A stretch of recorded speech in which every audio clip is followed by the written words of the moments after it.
entendiendo el propósito de su presencia. Vamos a poner en pantalla entonces el segundo libro de Samuel, capítulo 6, versos 5 al 7. Y dice allí que mientras David y todo el pueblo de Israel danzaban ante el Señor con gran entusiasmo y cantaban al son de arpas, liras, panderos, sistros y címbalos, al llegar al campo de Nacón, los bueyes tropezaron, pero Usa extendió las manos y sostuvo el arca de Dios.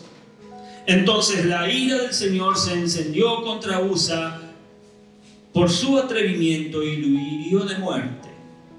De modo que Usa murió junto al arca de Dios. Yo recuerdo la primera vez que leí este capítulo 6, hace varias décadas atrás, por supuesto. Allí encontré la historia de la muerte de Usa, como lo acabamos de leer al tocar el arca del Señor, cuando ésta era trasladada a Jerusalén. Y fue un pasaje que tuve que releer una y otra vez, porque me costaba entender. ¿Qué es lo que me costaba entender? Bueno, me costaba entender por qué. Y me lo preguntaba. ¿Cuál era la razón de la muerte de este hombre? Vemos que toda la casa de Israel y David, el rey, se regocijaban delante del Señor con toda clase de instrumentos. Instrumentos hechos de madera, madera de abeto, con liras, con arpas, con panderos, dice el texto, castañuelas y címbalos. Todo era una fiesta en ese momento. Pero cuando llegaron a la era de Nacón, Usa extiende la mano hacia el arca de Dios y al querer sostenerla, porque los bueyes casi la vuelcan, dice el texto que se encendió la ira del Señor contra Usa. Y Dios lo hirió allí por su irreverencia y allí murió junto al arca de Dios. Esta breve historia no está para que la pasemos por alto. Ella sirve como una señal de pare en un cruce de calles congestionado. Y en este contexto en el que David por fin es rey, ya en ese momento él ya estaba como rey, parece que el narrador del relato quiere que nos detengamos y nos preguntemos sobre la ira de Dios contra Usa. Pero debemos recordar lo que Dios habló antes. Como dije el domingo pasado, yo he aprendido que no hay nada insignificante en la Biblia. Y a primera vista nos puede resultar fácil cuestionar el obrar del Señor antes de cuestionar y condenar el obrar de Usa. Podemos cuestionar y preguntarnos, ¿cómo pudo Dios ser tan severo si este pobre hombre solo quiso hacer una buena acción? ¿Qué quiso hacer? Evitar que el arca cayera del carro que tiraban los bueyes. Y es por esa razón que necesitamos tener en mente la adoración que se narra en el resto del pasaje y lo que el Señor habló antes a su pueblo. En 2 Samuel capítulo 6, Israel por fin recupera el arca de Dios. Y toda la casa de Israel, dice, se regocijaba delante del Señor con toda clase de instrumentos. Verso 5. Y podríamos decir que tenían un servicio de adoración en donde se gozaban en Dios.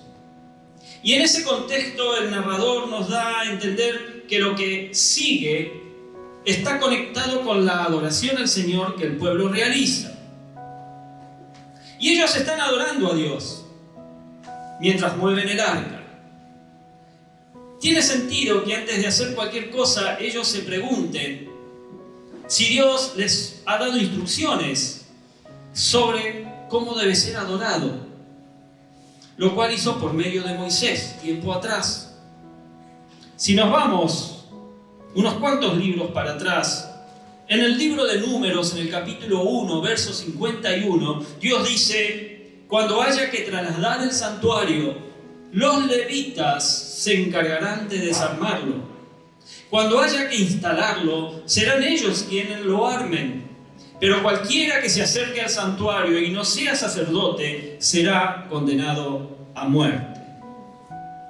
Y en Números 4, del 1 al 20, podemos leer que los coatitas se les había dado la tarea del transporte de todo lo sagrado del santuario. Allí en Números 4, del 17 al 20, dice: el Señor dijo a Moisés y a Aarón: asegúrense de que los clanes de Coat no vayan a ser eliminados de la tribu de Leví, para que no mueran cuando se acerquen a las cosas más sagradas.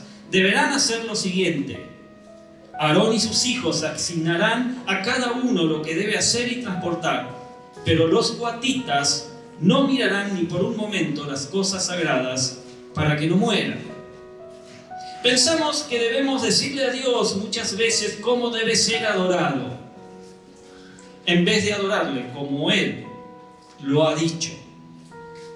Israel debía saber que solo los hijos de Coat podían llevar sobre sus hombros el arca de Dios al trasladar. Estos hombres tenían que ser santificados. Y para eso, como hicieron más tarde en 1 Crónicas 15, del 14 al 15, dice: entonces los sacerdotes y los levitas se consagraron para transportar el arca del Señor, Dios de Israel. Luego los descendientes de los levitas, valiéndose de las varas, llevaron el arca de Dios sobre sus hombros, tal como el Señor lo había ordenado por medio de Moisés. El rey David también debía saber estas instrucciones. Él no las podía ignorar, porque allí en Deuteronomio, en el capítulo 17, verso 18 al 20, Dios da estas instrucciones.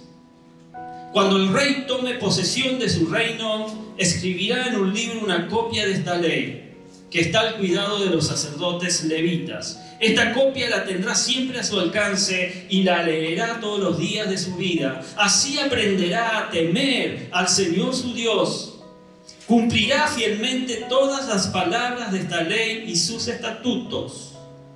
No se creerá superior a sus hermanos, ni se apartará de los mandamientos, ni a la derecha, ni a la izquierda, y junto con su descendencia reinará por mucho tiempo sobre Israel. Ahora, conociendo esto, entendemos que Usa pecó al tocar inapropiadamente el arca de Dios y desobedecer el mandato del Señor.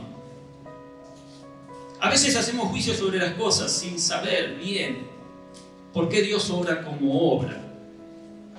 Y debemos tener cuidado con esto. Ahora sabemos por qué Usa pecó al tocar inapropiadamente el arca de Dios y desobedecer el mandato del Señor. Porque el arca estaba designada solamente a los de la tribu de Coat para ser llevada. Dios no se enoja o responde con ira sin dar primero instrucciones a su pueblo.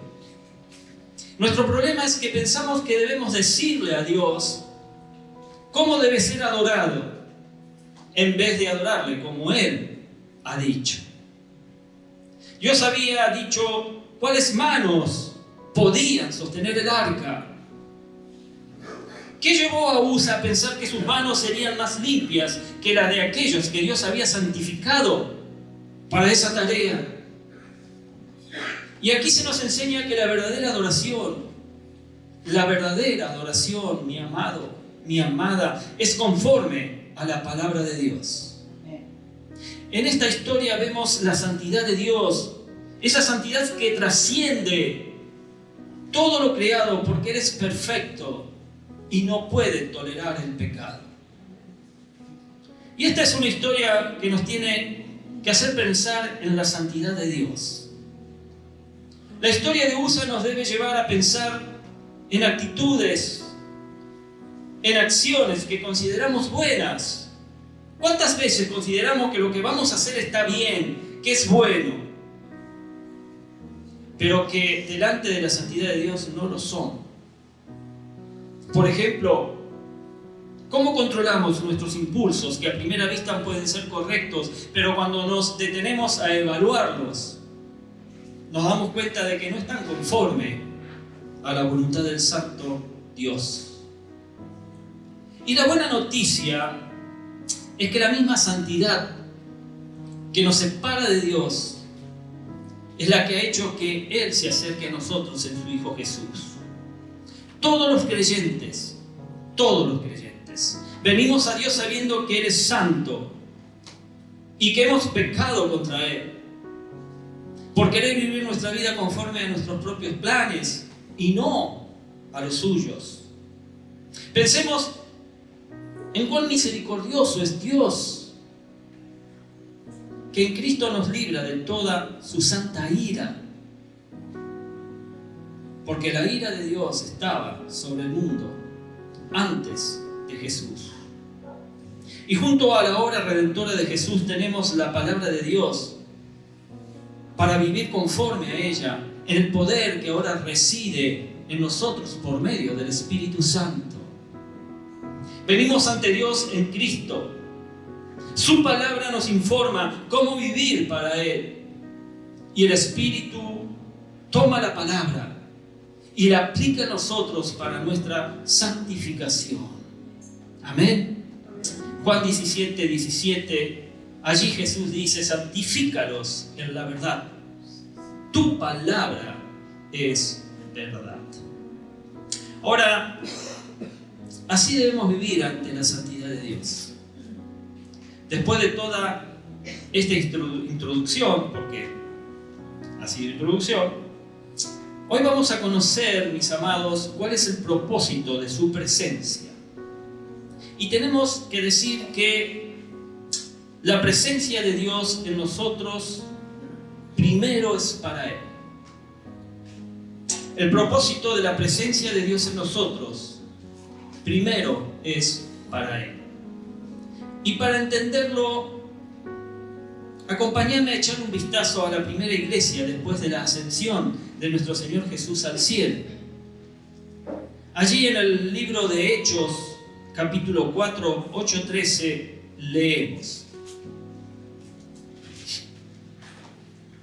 Pedro, lleno del Espíritu Santo, respondió: gobernantes del pueblo y líderes religiosos, hoy se nos procesa por haber favorecido a un paralítico y se nos pregunta cómo fue sanado.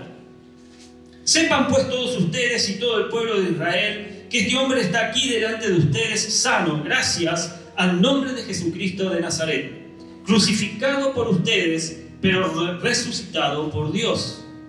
Jesucristo es la piedra que desecharon ustedes los constructores y que ha llegado a ser la piedra angular. De hecho, en ningún otro hay salvación, porque no hay bajo el cielo otro nombre dado a los hombres mediante el cual podamos ser salvos.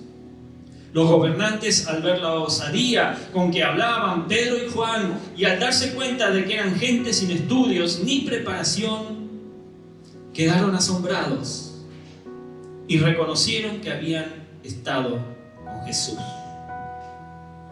Ahora, aquí podemos ver tres cosas muy relevantes. Primero, un hombre sanado. Este hombre era el cojo que estaba a la puerta de la sinagoga llamada La Hermosa. Si leen el capítulo 3, allí lo van a poder leer.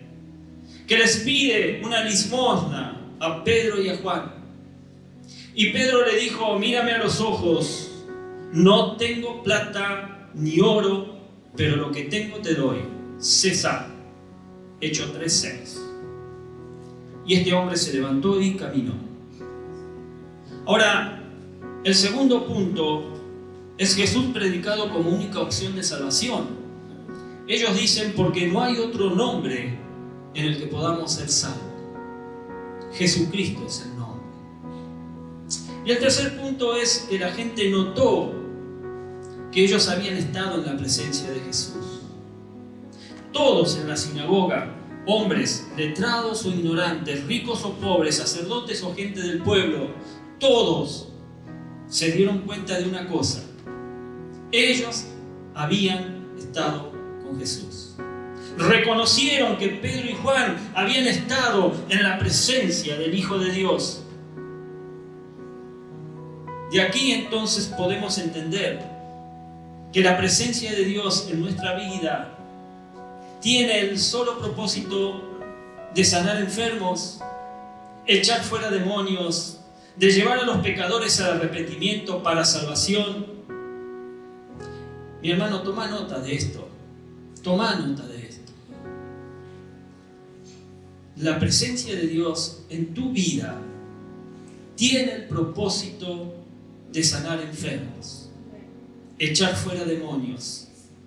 Si todavía no sabes cómo, vení el martes a las 20 al seminario de sanidad interior y liberación.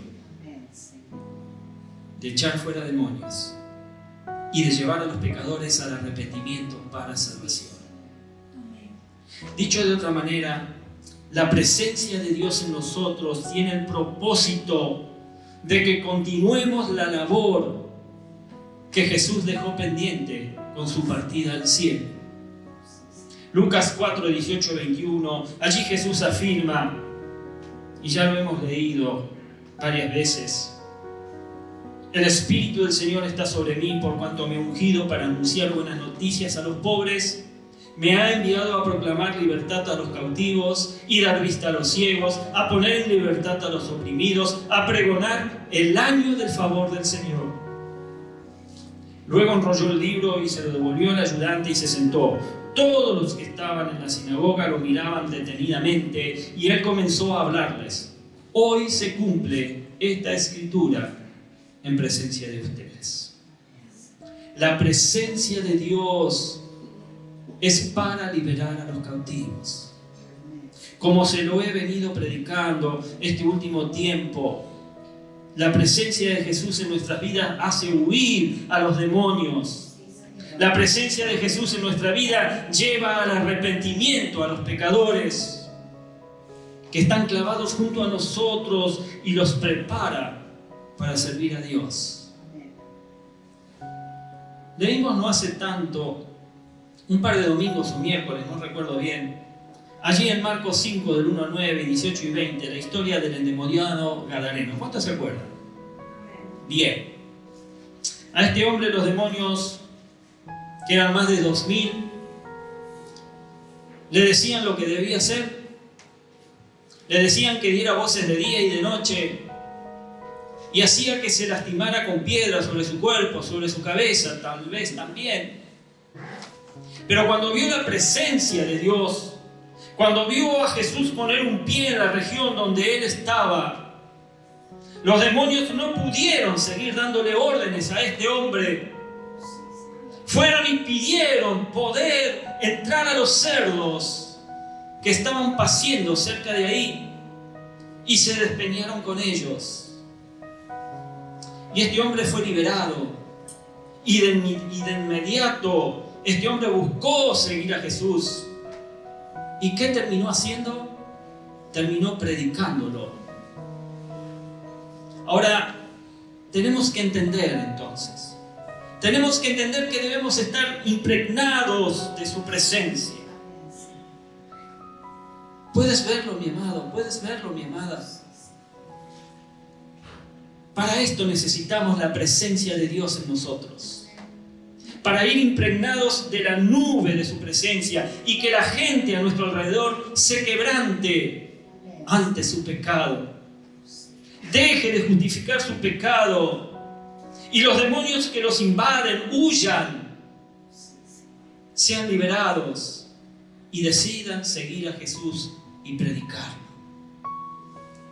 Ahora, el segundo propósito es la consecuencia de buscar su presencia. La consecuencia de hacer esto, de buscar su presencia en nuestras vidas, es que seremos bendecidos. Así de sencillo. Busca la presencia igual a ser bendecido. Ahora, volviendo al tema de la introducción, ¿qué pasó después de la muerte de Usa? David dejó el arca en la casa de Obed-Edom, geteo, dice el texto.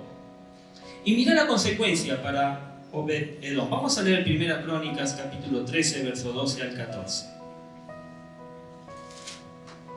Aquel día David se sintió temeroso de Dios y exclamó: ¿cómo me llevaré el arca de Dios?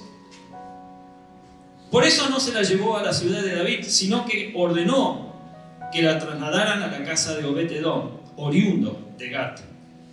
Fue así como el arca de Dios permaneció 3 meses en la casa de Obed-Edom. Y el Señor bendijo a la familia de Obed-Edom y todo lo que tenía. La presencia de Dios estaba en la casa de Obed-Edom. Y Dios bendijo al hombre de la casa y bendijo a toda su familia y a todo lo que tenía, solo porque la presencia de Dios estaba ahí. Obed-Edom servía a Dios y David bendecía su casa. En 1 Crónicas 16, 37 y 38, y después leemos el 43, dice: David dejó el arca del pacto del Señor al cuidado de Asaf y sus hermanos, para que sirvieran continuamente delante de ella, de acuerdo con el ritual diario. Como porteros nombró a Obed-Edom y a sus 68 hermanos, junto con Obed-Edom, hijo de Jedutum y Josam. Y el 43 dice: luego todos regresaron a su casa y David se fue a bendecir a su familia. Obed-Edom recibió las bendiciones de tener la presencia de Dios en su casa. Claro que sí, pero él le servía de continuo. Además era un músico también para Dios. Y al final dice que David se fue a su casa lleno de la presencia de Dios y se fue a bendecirla. Porque un hombre lleno de la presencia de Dios, mis amados, solo puede bendecir su casa. Tenés que estar lleno de la presencia de Dios para bendecir tu casa. Y el tercer propósito es que no hay atajos para encontrarnos con su presencia. Amados, amadas, no hay atajos. No hay atajos para encontrarnos con su presencia. La gloria de Dios viene cuando, quebrantados y arrepentidos, caemos de rodillas, porque su presencia requiere pureza. Cuando morimos a nuestra grandeza y seguridad en nosotros mismos.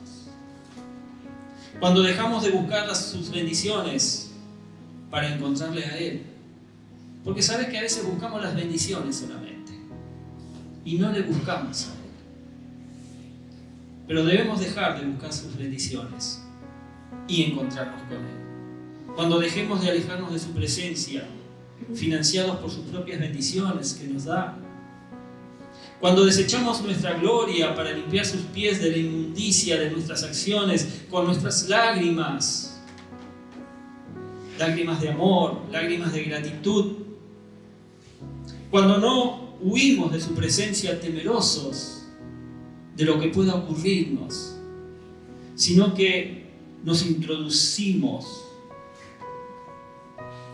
Te introduces en esa intimidad para ver su rostro. Ahora, ¿qué quiere Dios que hagamos con su pueblo? El libro del profeta Joel, allí en el capítulo 2, verso 12 al 17, leemos: ahora bien, afirma el Señor, vuélvanse a mí de todo corazón, con ayuno, llantos y lamentos. Rásguense el corazón y no las vestiduras. Vuélvanse al Señor su Dios, porque Él es misericordioso y compasivo, lento para la ira y lleno de amor. Cambia de parecer y no castiga. Tal vez Dios reconsidere y cambie de parecer y deje tras de sí una bendición. Las ofrendas de cereales y las ofrendas líquidas son del Señor su Dios. Toquen la trompeta en Sión, proclamen el ayuno, convoquen a una asamblea sagrada, congreguen al pueblo, consagren la asamblea, junten a los ancianos del pueblo, reúnan a los pequeños y a los niños de pecho. Que salga de su alcoba el recién casado y la recién casada de su cámara nupcial.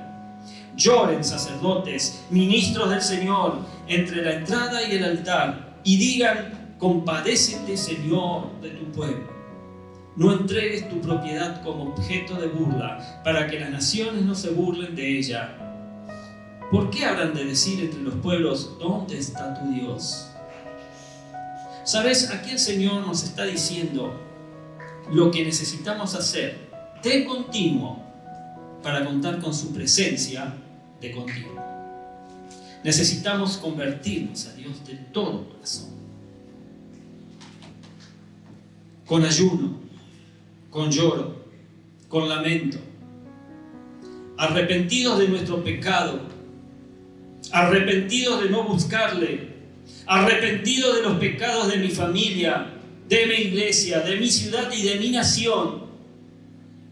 Reunir al pueblo cada domingo, convocar al anciano, al niño, que todo el pueblo entienda que no debe haber otra cosa más importante que congregarse en la iglesia, en las casas, a través de las células, y buscar todos su presencia. Imagínate, quiere que el novio y la novia salgan de donde están y se congreguen. Que los sacerdotes lloremos. Y ¿sabes? Los sacerdotes somos todos. Que los sacerdotes lloremos para que Dios perdone a su pueblo y no permita que siga viviendo en el oprobio, que significa la vergüenza de que la gente dice: ¿dónde está tu Dios? Es una frase horrible para un cristiano que alguien te pregunte: ¿dónde está tu Dios? Eso significa que no estás reflejando nada, mi hermano. Y esa debe ser nuestra vergüenza de no vivir en la bendición de la presencia de Dios. Ahora está el otro extremo. ¿Qué promete Dios hacer por nosotros? Joel 2, del 18 al 27, dice: entonces el Señor se llenó de celos por su tierra y mostró piedad a su pueblo. Y respondió el Señor: miren, enviaré cereales, vino nuevo y aceite, hasta dejarlos plenamente satisfechos, y nunca más los haré objeto de burla de las naciones. Alejaré de ustedes al que viene del norte, arrojándolo hacia una tierra seca y desolada. Lanzaré su vanguardia hacia el mar oriental y su retaguardia hacia el mar occidental. Subirá su hedor y se elevará su fetidez. El Señor ha hecho grandes cosas. No temas, tierra, sino alégrate y regocíjate, porque el Señor ha hecho grandes cosas. No teman, animales del campo, porque los pastizales de la estepa ya reverdecen. Los árboles producen su fruto, y la higuera y la vid dan su riqueza.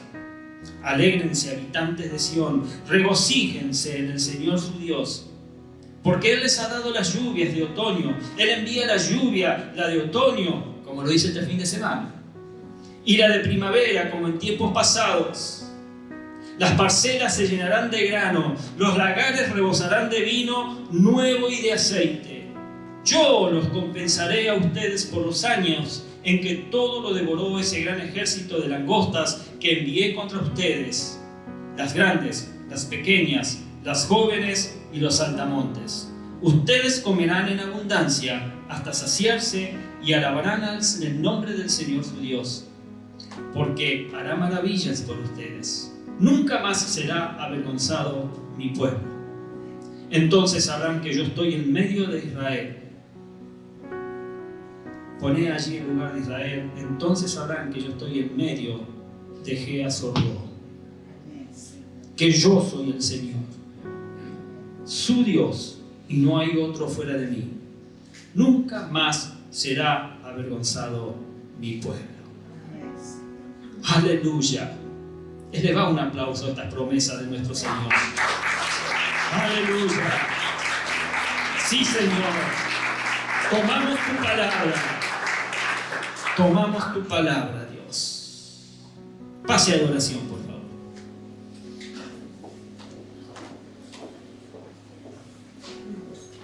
Dios quiere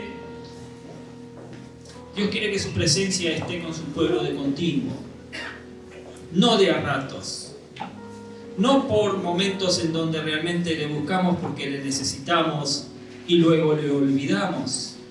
Dios quiere que su presencia esté con su pueblo de continuo. Convirtámonos, mis amados, mis amadas, en buscadores profesionales de su presencia. Profesionalizate en ser un buscador de su presencia. Dios anhela una relación cercana, una relación constante con su pueblo. A lo largo de la Biblia vemos que su presencia no es solo un concepto abstracto, sino que es una realidad transformadora que guía, que consuela, que fortalece a quienes lo buscan, sinceramente. Convertirse en un buscador profesional de su presencia implica vivir con una actitud de entrega y una comunión diaria con Dios. No es para cualquiera. Tenés que realmente entender que tenés que tener esa actitud de entrega y comunión diaria con Dios. Y eso lleva esfuerzo, eso lleva responsabilidad. No se trata solo de momentos específicos de oración o adoración o venir 1 hora y media al culto, sino se trata de un estilo de vida en el que cada decisión, cada pensamiento estén alineados con Él. Y como dice allí el libro de Jeremías en el capítulo 29, verso 13, me buscarán y me encontrarán cuando me busquen de todo corazón. Mi querido, mi querida, si vos no lo estás encontrando, es porque no lo estás buscando de todo corazón. Porque Dios dice que lo vamos a buscar y lo vamos a encontrar cuando lo busquemos de todo corazón. Es un llamado a la constancia. Este es un llamado a la disciplina espiritual. Es un llamado a la pasión por conocer a Dios, dejando que su presencia no solo nos visite, sino que su presencia habite en nosotros. Amén. Dios te bendiga. Ponete